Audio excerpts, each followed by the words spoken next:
नमस्कार दोस्तों, आज फिर आपका स्वागत है क्राउन इमिग्रेशन के यूट्यूब चैनल पर। तो आज की जो हमारी डिस्कशन है वो है एनएमसी, जो नेशनल मेडिकल कमीशन है, उसने ये एक ड्राफ्ट इंट्रोड्यूस किया है हमारे एफएमजी, जिसको हम फॉरेन मेडिकल ग्रेजुएट कहते हैं, जो फ़ॉरेन से एमबीबीएस करके आते हैं, उनके लिए ये न्यू उन्होंने ये ड्राफ्ट बनाया है, जो कि इसकी जो नोटिफिकेशन है बहुत जल्द वो कर देंगे।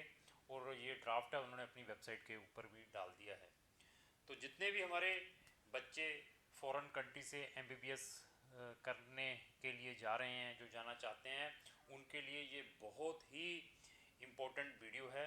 इस वीडियो को आप एंड तक देखिए और आपको बहुत अच्छी नॉलेज मिलेगी, क्योंकि इसके अंदर कुछ टेक्निकली चीज़ें भी मेंशन की हुई है। वो हर एक लाइन को मैं आपको एक्सप्लेन करके बताऊंगा कि इसके अंदर टेक्निकल चीज़ें क्या क्या मेंशन की हुई है एनएमसी ने, जिसको हम नेशनल मेडिकल कमीशन कहते हैं, जो कि अर्लियर एमसीआई था, मेडिकल काउंसिल ऑफ इंडिया।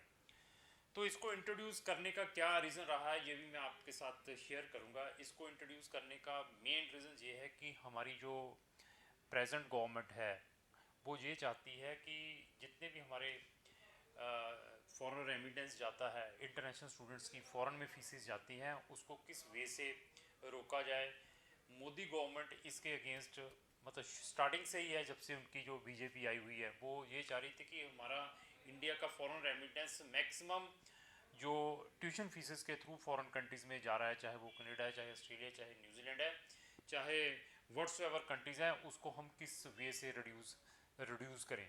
तो उसको देखते हुए उन्होंने ये ड्राफ्ट इंट्रोड्यूस किया है। और इस ड्राफ्ट को इंट्रोड्यूस करने के बाद ये लगता है कि जो हमारे इंडियन स्टूडेंट हैं वो फॉरेन कंट्रीज़ में एमबीबीएस करने के लिए कम इंटरेस्ट देंगे। और इंडिया के अंदर इस ड्राफ्ट को देखने के बाद लगता है कि इंडिया के अंदर जो जितने भी मेडिकल यहाँ पर कॉलेज हैं वो अपनी सीट्स को डेफिनेटली इंक्रीज़ करेगी। और आने वाले टाइम में ये भी लगता है कि यहाँ पर जितने भी मेडिकल कॉलेजेस हैं तो वो अपनी फीसेस को भी रिड्यूस करेंगे। अगर हम पहले समय की बात करें, अगर हमने बीएड करनी होती थी या हमने इंजीनियरिंग ही करनी होती थी, आज से 10 या 15 साल पहले की बात करें, तो हमें बीएड में एडमिशन नहीं मिलता था ईजीली पंजाब में। तो हमारे जो बच्चे बीएड कहाँ से जाकर करते थे, जम्मू एंड कश्मीर से जाकर करते थे। जिन बच्चों को यहाँ से 15 साल पहले इंजीनियरिंग में एडमिशन नहीं मिलता था, वो साउथ में जाकर अपनी इंजीनियरिंग करते थे। बट इंडियन गवर्नमेंट ने अपनी पॉलिसी इंजीनियरिंग कॉलेजेस के लिए, मैनेजमेंट कॉलेजेस के इतनी लीनियर कर दी, तो आज की डेट में घर घर मतलब इंजीनियरिंग कॉलेज खुल गए हैं। और आने वाले टाइम में ऐसे ही लगता है कि इसका जो क्रेज़ है फॉरेन कंट्रीज़ में, जो इंडियन गवर्नमेंट है उसको डिक्रीज़ करेगी और यहाँ पर इसकी जो कैपेसिटी है ज़्यादा बढ़ाएगी, इंडियन जितने भी मेडिकल कॉलेजेस हैं। तो इस ड्राफ्ट के अंदर क्या क्या मेंशन किया हुआ है उसके बारे में हमारी कंप्लीट कंप्रहेंसिव डिस्कशन रहेगी। तो सबसे पहले इस ड्राफ्ट के अंदर उन्होंने ये बताया है कि जिस भी आपने मेडिकल कॉलेज से एमबीबीएस करनी है, उसका जो एमबीबीएस का सिलेबस है, उसका जो कुरिकुलम है, वो सेम होना चाहिए जो कि नेशनल मेडिकल कमीशन ने अपनी वेबसाइट के ऊपर मेंशन किया हुआ है। उसके अकॉर्डिंग ही उनको आगे मतलब सिलेबस में वो चीज़ें कवर हों। और इसके अंदर एलिजिबिलिटी के बारे में डिस्कस करेंगे कि एलिजिबिलिटी क्या है जिन बच्चों ने जाकर एमबीबीएस फॉरेन कंट्रीज से करनी है। तो उसकी एक एलिजिबिलिटी की डेफिनेशन मेंशन की हुई है। उन्होंने ये बताया कि बच्चा एटलीस्ट 12th हो, और जो उसकी 12th है वो मेडिकल स्ट्रीम से होनी चाहिए। उसके अंदर पीसीवी, फिजिक्स, केमिस्ट्री और बायो या बायोटेक्नोलॉजी वाले बच्चे को भी उन्होंने इसके अंदर एलिजिबल किया हुआ है। इवन अगर आपने अपनी बीएससी भी की हुई है बायो के साथ, देन भी आप एलिजिबल हैं। इसके अंदर उन्होंने ये बताया है कि आपके 10th के बाद अगर आपने ग्रेजुएशन भी की है, आपके पास 2 साल की मेडिकल की स्टडी होनी मैंडेटरी होनी चाहिए। तो वो क्लियर हो ही चुका है। और इसके अंदर जो क्लियर किया है, साथ में आपने अपना जो नीट का एग्ज़ाम ज़रूर दिया होना चाहिए, उसके अंदर आप क्वालिफाई होने चाहिए।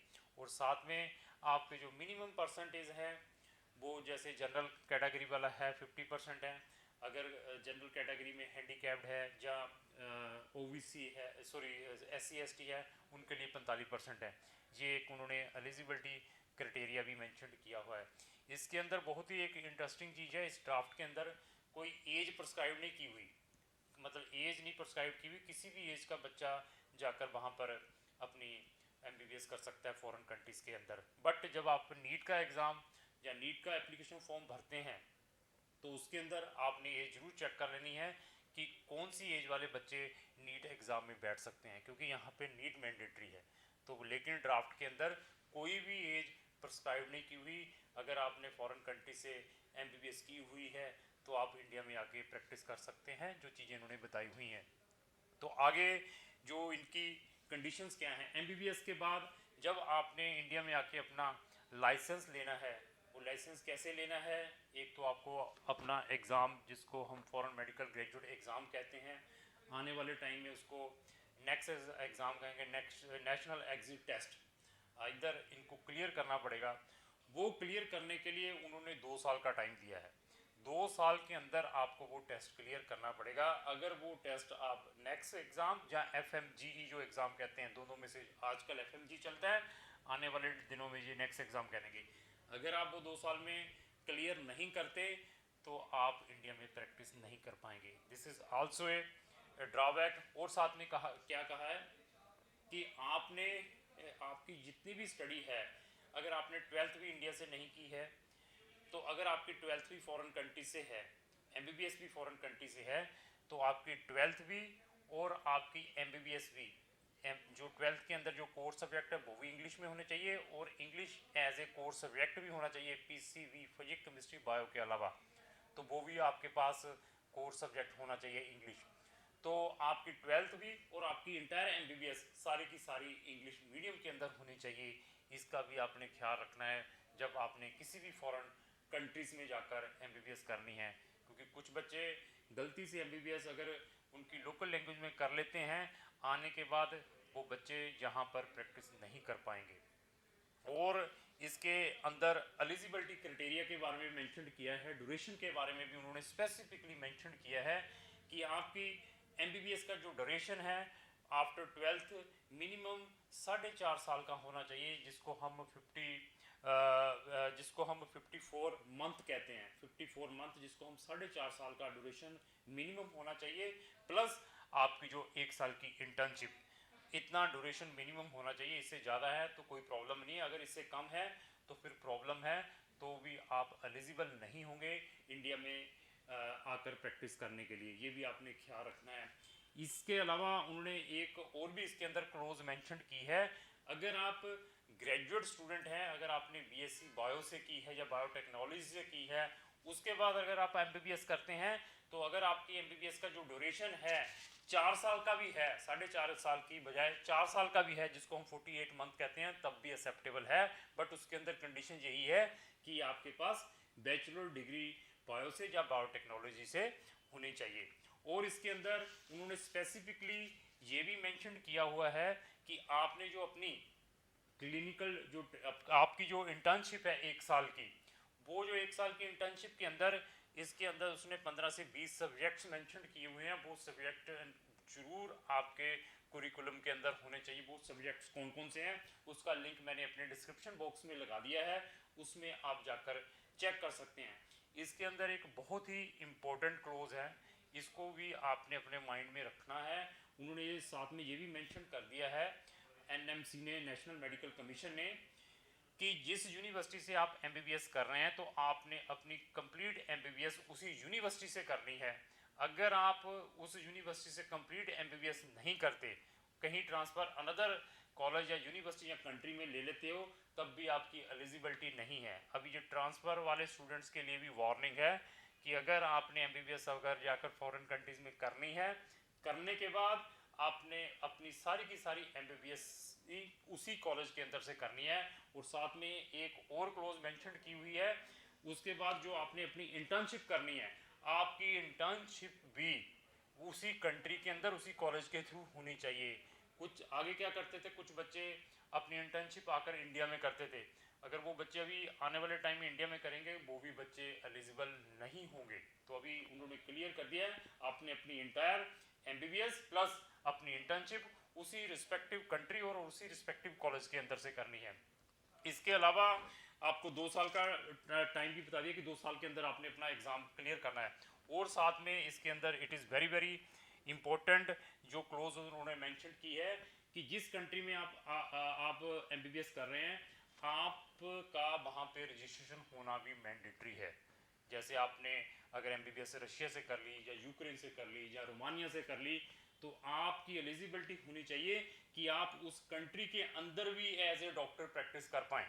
अभी उन कंट्रीज की अभी आप रूल एंड रेगुलेशन जरूर चेक करनी है after completion of MBBS, whether वो कोई इंट्रेंस एग्ज़ाम लेते हैं जैसे इंडिया के अंदर नेक्स्ट एग्ज़ाम देना पड़ता है या FMG एग्ज़ाम देना पड़ता है, उसके बाद बच्चा एलिजिबल बनता है प्रैक्टिस के लिए। क्या आप जिस कंट्री में MBBS करने के लिए जा रहे हैं उस कंट्री में MBBS करने के बाद आप के पास उस कंट्री में प्रैक्टिस करने के लिए लाइसेंस है, उस लाइसेंस की वैलिडिटी भी 10 साल की वैलिड होनी चाहिए आपके पास, तब ही आप इंडिया में आकर प्रैक्टिस कर पाएंगे। ये बहुत सारी क्लोजेज अभी फॉरेन मेडिकल ग्रेजुएट जो बच्चे हैं फॉरेन से MBBS करके आ रहे हैं उसके ऊपर NMC ने, नेशनल मेडिकल कमीशन ने इम्पोज कर दी है और इसका जो नोटिफिकेशन है बहुत जल्द वो निकाल देंगी। इसको देखने के बाद बहुत सारे बच्चे अभी कोई सुप्रीम कोर्ट में जाएगा, कोई कहीं जाएगा इसको लीनिएट करने के लिए, तो वो आने वाले टाइम में देखते हैं वो हमारे जो सुप्रीम कोर्ट्स हैं जब बच्चे इसके ऊपर क्या एक्शंस लेते हैं।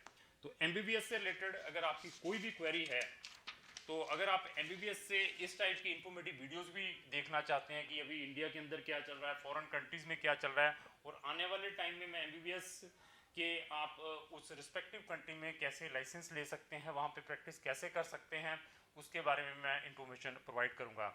MBBS से रिलेटेड मेरे चैनल के ऊपर बहुत सारी वीडियोज़ हैं, अगर उनको भी देखना चाहते हो तो आप ब्राउज करके देख सकते हैं। अगर आप MBBS के लिए सितंबर इनटेक में किसी भी कंट्री में जाना चाहते हैं, आपका बजट क्या है आप हमें बताइए, उसके अकॉर्डिंग मैं आपको बेस्ट से बेस्ट कंट्री सजेस्ट कर सकता हूँ। तो लास्ट में मेरी यही रिक्वेस्ट है कि अगर आपको जो मेरी वीडियो अच्छी लगी इसको लाइक एंड शेयर करना। Thank you.